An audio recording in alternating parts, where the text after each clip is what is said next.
찬송가 288장 찬양합니다.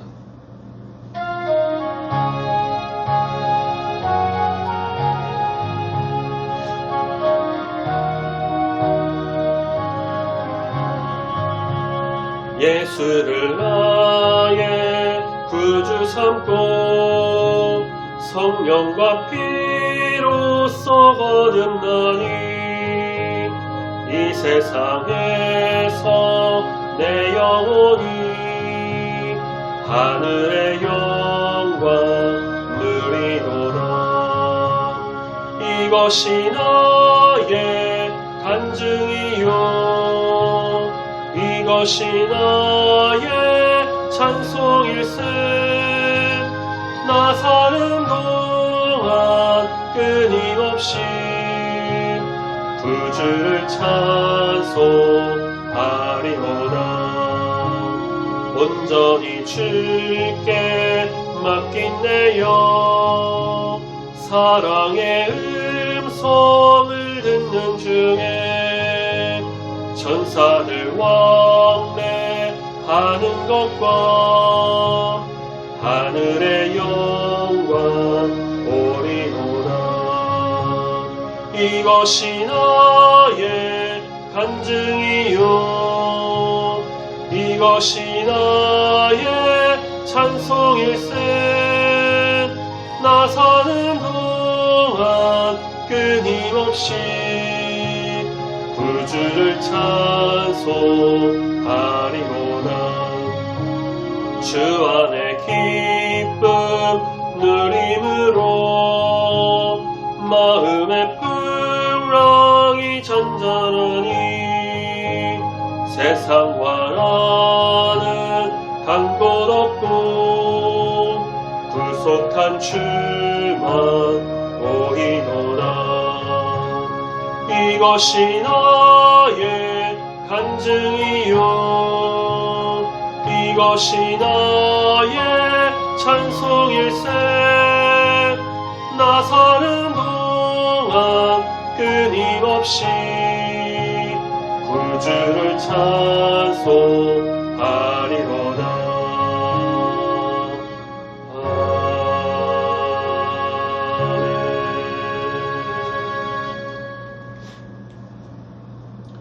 사도신경으로 신앙 고백 드리겠습니다.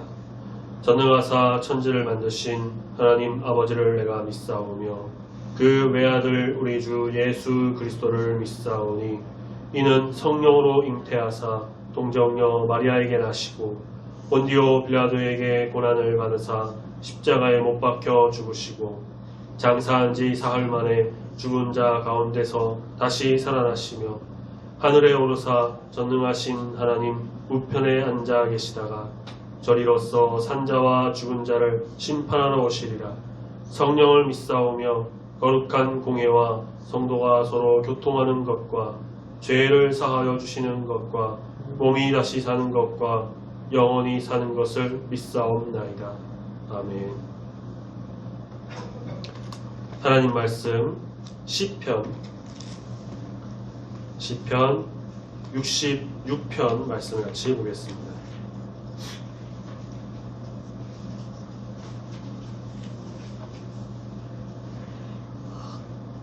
시편 66편 1절부터 9절까지 말씀 구약성경 848페이지쯤에 있습니다. 시편 66편 1절부터 9절까지의 말씀 우리 같이 한 목소리로 천천히 읽도록 하겠습니다. 시작. 온 땅이여 하나님께 즐거운 소리를 낼지어다. 그의 이름의 영광을 찬양하고 영화롭게 찬송할지어다. 하나님께 아뢰기를 주의 일이 어찌 그리 어미하신지요. 주의 큰 권능으로 말미암아 주의 원수가 주께 복종할 것이며 온 땅이 주께 경배하고 주를 노래하며 주의 이름을 노래하리이다 할지어다. 와서 하나님께서 행하신 것을 보라. 사람의 아들들에게 행하심이 어미하시도다. 하나님이 바다를 변하여 육지가 되게 하셨으므로 무리가 걸어서 강을 건너고 우리가 거기서 주로 말미암아 기뻐하였도다. 그가 그의 능력으로 영원히 다스리시며 그의 눈으로 나라들을 살피시나니 거역하는 자들은 교만하지 말지어다. 만민들아 우리 하나님을 송축하며 그의 찬양 소리를 들리게 할지어다. 그는 우리 영혼을 살려두시고 우리의 실족함을 허락하지 아니하시는 주시로다. 아멘.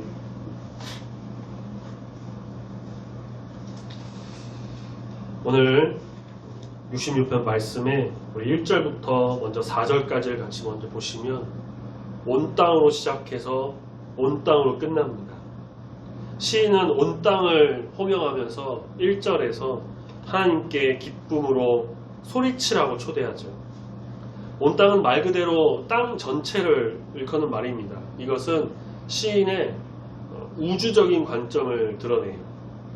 시편에서 이 온 땅이라는 말이 여러 번 반복적으로 나타나긴 하는데 우리가 보는 시편 66편에 나오는 이 현재 시행처럼 온 땅을 호명하면서 찬송하라고 명령하는 경우는 오늘 66편 말고는 96편, 98편, 100편 등 몇 번 이렇게 등장하지가 않습니다. 그 중에 한 말씀이 오늘 66편의 1절 말씀인데 기쁨으로 함성을 지르고 소리를 높이라는 이 말, 이것은 대체로 전쟁터에서 적진을 향해 돌격하면서 내지는 함성이거나 아니면 전쟁에서 승리해서 기뻐하는 환호성을 말합니다. 그러니까 감미롭고 아름다운 어떤 선율의 찬양이라기보다는 좀 다소 거칠더라도 기쁨으로 환호하면서 감격에 아주 마음껏 소리치며 찬양하는 것을 표현해요.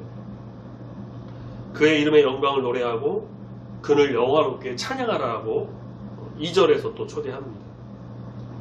그를 영화롭게 찬양하라 라는 말은 이 명령은 문자적 그대로 보자면 그의 영광스러운 찬양을 만들라라는 뜻입니다. 그래서 하나님을 향한 이 찬양과 영광이 그의 그 이름 안에 내재되었음을 뜻하는데 그래서 시인은 온 땅을 향해 하나님께 말하라고 명령하는 것이죠. 3절에 보면 하나님께 아뢰기를 하나님께 말하라는 겁니다. 당신의 일이 얼마나 엄위하신지요.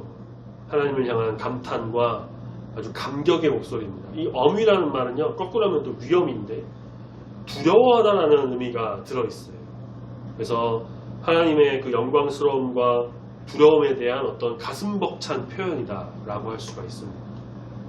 그러고서 시인은 온 땅을 향해 다시금 명령합니다. 당신의 그 큰 능력으로 인하여 당신을 향해 당신의 원수가 복종할 것입니다. 원수의 여기서의 복종은요, 자발적인 복종이 아닙니다. 어쩔 수 없이 항복하는 태도예요. 그러니까 이건 다시 말하자면 복종하고 싶지는 않은데 하나님의 그 어미하시고 아주 높고 위대하심, 그것에 두려워서 어쩔 수 없이 복종해야 하는 원수들의 태도를 말하는 겁니다. 따라서 시인은 온 땅을 향해 하나님께 이렇게 말하라고 합니다. 4절, 온 땅이 당신께 경배하며 그들이 당신께 노래하며 그들이 당신의 이름을 찬양합니다. 여기서 그들이 누굴까를 보면요, 하나님을 찬양하는 온 땅을 포함해서 하나님이 행하신 일 때문에 앞서 말씀드린 어쩔 수 없이 복종하는 그 하나님의 원수들까지도 다 말하는 거예요. 이것이 자발적이든 비자발적이든 땅의 모든 사람이, 온 땅이 하나님 앞에 복종해서 예배와 찬양으로 하나님의 이름을 높이는 그런 광경이다. 시인은 그래서 지구상에 살아있는 모든 존재가 이 존경과 복종의 표시로 하나님께 엎드려 절하고 또 악기도 동원해서 연주하고 노래하는 때를 상상하면서 시를 쓴 것이다 라고 볼 수 있습니다. 이렇게 온 땅을 향해 하나님을 찬양하는 시인의 초대는 온 땅이 또 하나님을 찬양하는 그 장면을 보여주며 끝나게 되죠. 그 후로 시인이 던진 말은 5절에 와서 보라라는 거예요. 와서 하나님께서 행하신 것을 봐라. 이 초대는 앞서 봤던 하나님의 행하신 이 어떤 일의 위엄과 영광에 근거하는 것입니다. 사람의 아들들에게 행하신 행하심이 엄위하시도다. 그러니까 하나님이 행하신 일은 그 사람을 위한 것입니다. 시인은 하나님이 행하신 일들의 영광스러움과 두려움의 성격을 이 엄위하시다라는 말을 사용해서 3절에 이어서 다시금 반복하고 있는데요. 그리고 와서 보라는 건 구체적으로 뭘 보라고 하는지 제시하죠. 6절, 그가 바다를 마른 땅으로 바꾸셨다. 그들이 발로 강을 건넜고 거기서 우리가 그분으로 인하여 기뻐하였다. 바다가 마른 땅으로 바뀌고 강이 그 강을 그냥 건넜다라는 거. 뭐가 상상되시나요? 홍해바다가 갈라져서 이스라엘 백성들이 건너는 그 장면, 또 여호수아와 군대가 요단강이 갈라져서 건너가는 그 장면, 그 모습이 떠오르죠. 이것은 바다를 육지로 바꾼 사건 자체보다는 바다를 마른 땅으로 걷게 하신 그 하나님의 역사를 강조했다라고 볼 수 있습니다. 또 거기서 거기라는 표현을 통해 장소를 또 강조하고 있는데요. 따라서 거기라는 장소는 앞서 말씀드린 그 홍해 근처와 요단강 근처 두 곳을 염두에 둔 것으로 보인다라고 할 수 있습니다. 당시 고대 근동 세계 사람들은요, 이러한 바다, 강과 같은 자연 세계를 신처럼 숭배했습니다. 신이나 다름없었어요. 특히 애굽에서는 그 나일강은 정말 신 그 자체였죠. 근데 이 두 사건을 통해서 바다와 강을 조절하시고 또 통제하시는 그 능력의 신은 바로 하나님이시다라는 것을 강조한 셈입니다. 따라서 이 사건을 경험했던 옛 이스라엘의 그 신앙 공동체와 또 그것을 듣고 기억을 공유하는 후손인 우리, 6절 중간에 나오죠. 우리 역시 하나님을 찬양하는 것은 지극히 당연하다. 시인은 그렇게 세대를 초월하여 기억하고 하나님을 찬양하도록 위대한 그 역사적 사건을 소환하고 있습니다. 시인은 이렇게 요청하죠. 7절, 그의 능력으로 영원히 통치하시는 분, 그의 눈으로 그가 열국들을 살피시니 거역하는 자들은 스스로 높이지 말아라. 시인은 하나님의 그 통치의 영원성을 강조하면서 홍해와 요단강을 건너게 하신 분의 능력이 여전히 유효하다라는 것을 노래합니다. 특히 하나님이 그의 눈으로 살피신다고 할 때 이 살피다라는 말은요, 그냥 대충 보는 게 아니라 아주 주의 깊게 보고 세심하게 지켜보고 관찰한다는 것을 말하는데요. 그렇게 모든 것을 보시고 다 통과하시는 하나님은 아무것도 놓치지 않으신다는 겁니다. 지금도 통치하시는 이 하나님의 현재와 영원을 제시하고 있는 말씀입니다. 영원히 그의 눈으로 열국을 눈여겨보신 하나님 앞에서는 어느 민족도 숨 쉴 수가 없다. 그러므로 시인은 말합니다. 거역하는 자들, 즉 완고한 자들은 스스로 높이지 말아라. 무슨 말일까요? 곧 7절 후반절에 나오는 교만하지 말아라 라는 경고입니다. 시인은 1절에서 처음에 온 땅을 호명했어요. 근데 이제 8절에 보니까 만민을 부릅니다. 만민들아 찬양하라. 찬양하라 만민들아. 우리 하나님을 찬양하라. 만민들은요, 이스라엘 신앙 공동체를 넘어서서 이방 나라까지 포함하는 모든 열국의 사람들을 의미합니다. 이들도 이스라엘을 구원하신 하나님을 찬양하라는 부름을 받습니다. 시인은 그래서 만민을 향해 그의 찬양 소리를 들리게 하라고 요청합니다. 그의 찬양은 그를 향한 찬양이다. 시인이 하나님을 향한 찬양을 요구하는 근거는 분명합니다. 9절, 그는 우리의 목숨을 살려주신 분이시고 우리의 발을 실족하지 않게 하시는 분이라고 합니다. 시인은 삶의 여정으로서의 길을 걷는 이미지를 강조하려고 우리 발이 미끄러지지 않도록 안내하시는 그 하나님을 묘사하죠. 또한 길을 뜻하는 말이 직접 언급되지 않도록 언급되지는 않았지만 우리 발은 이 삶의 여정을 함축하는 말입니다. 발로 걸을 수 있다는 것, 곧 살아서 목숨이 있어 살아 움직인다는 뜻. 주로 영혼으로 번역되는 이 말은 목구멍, 목, 숨, 인격, 생명, 욕구, 맛, 정신 상태, 의지까지도 포함하는 그런 용어고, 다시 말해 살아있는 존재 그 자체를 표현합니다. 따라서 시인은 이 평행적인 어떤 시행 구성으로 목숨을 유지하도록 삶의 길에서 빗나가지 않게 붙드신 하나님을 노래했습니다. 실족, 그러니까 그 발이 미끄러지는 것은 큰 재앙을 뜻하지만 이 시의 평행 관계를 정의해 보면요, 이것은 뭐냐면 곧 죽음을 의미해요. 구절은 생명 유지를 위해 죽음의 길로 미끄러지지 않게 보호하시는 우리 하나님의 그 향한 믿음의 찬미인 것이다.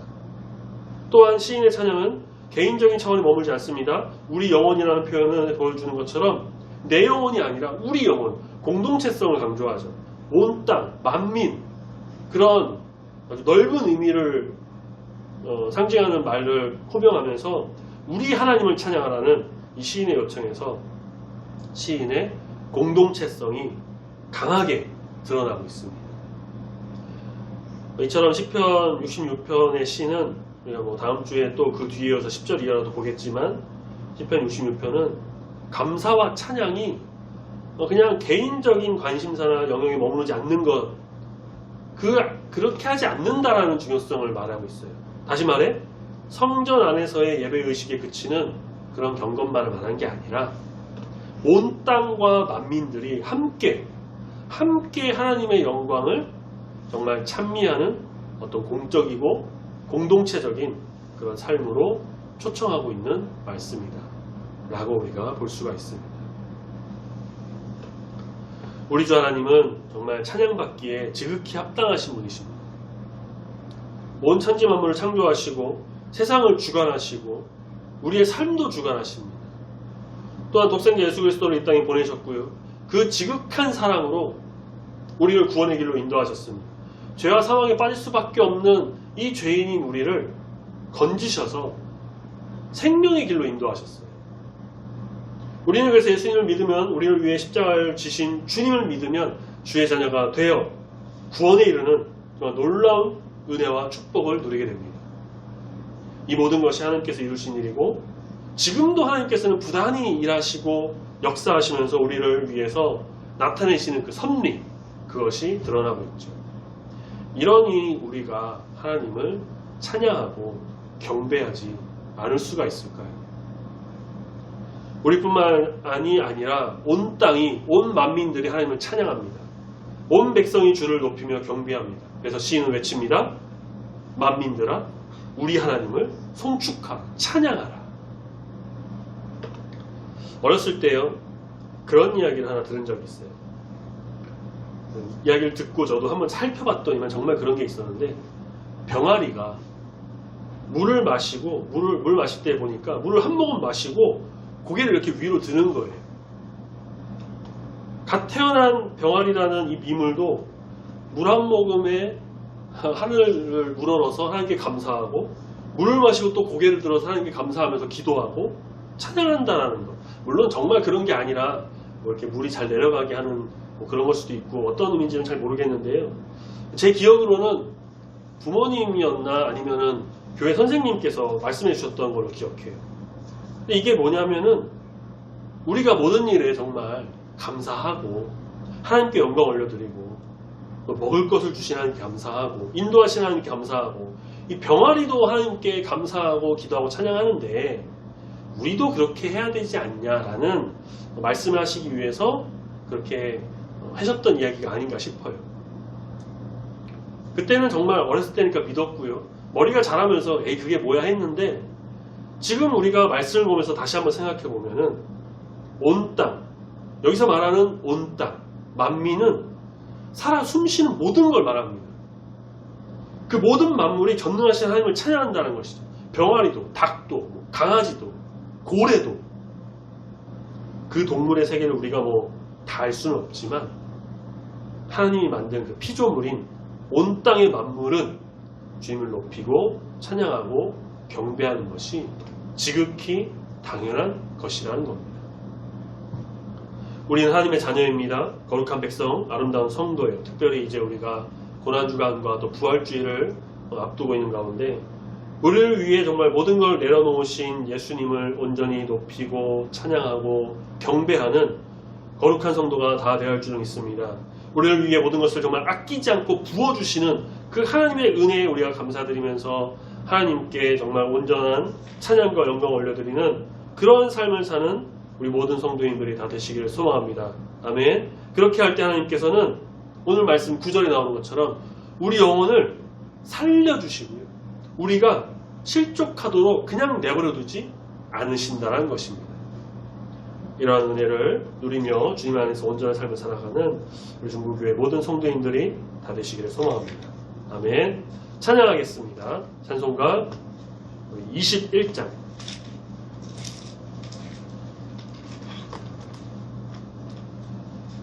높으신 우리 하나님을 찬양하며 경배하며 우리 21장 주 앞에 찬양합니다.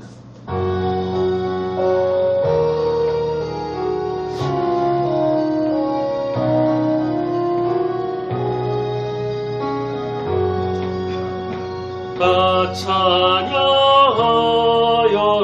전능과 창조의 주께 내 혼아 주 찬양 평강과 구원의 주님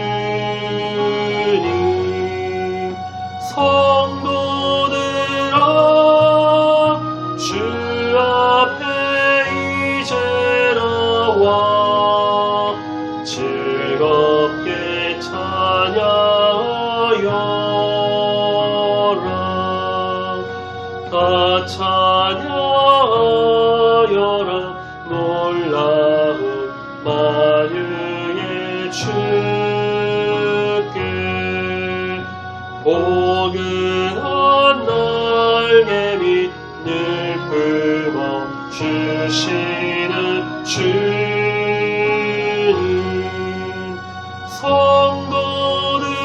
성도들아 주님의 뜻 안에서 내 소원 다 이루리라 다 찬양하여라 온몸과 마음을 바쳐 이 세상 만물이 주 앞에 다 나와 찬양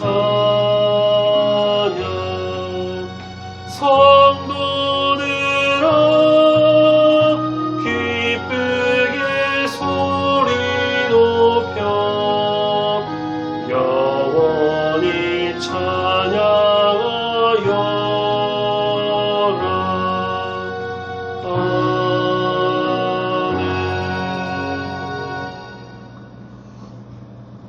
아멘. 네, 예배 후에는 또 조용히 남아서 기도하실 분들은 기도하시고 귀가하시는 분들은 기도하실 분들을 위해서 조용히 귀가하시면 될 것 같습니다. 다 같이 기도하고 예배 마치겠습니다. 사랑의 주 하나님 아버지, 항상 우리와 함께 하시고 은혜를 더하시며 모든 역사를 이루어주심에 감사합니다. 부족하고 연약한 우리를 돌보시고 인도하시는 주님의 그 놀라운 섭리를 경험할 때마다 감사와 영광을 올려드립니다. 주님, 우리가 날마다 주를 찬양하며 날마다 주를 높이며 특별히 우리를 너무나도 사랑하셔서 독생자 예수 그리스도를 보내시어 죽게까지 하신 그 사랑에 감사하며 찬양과 영광을 올려드립니다. 매일의 삶에서 우리의 입술에서 찬양이 끊어지지 않게 하시고 모든 만물을 지으신 창조주 하나님을 송축하며 날마다 기쁨으로 나아가는 우리 중국교회의 모든 성도가 되도록 붙들어 인도하여 주시옵소서.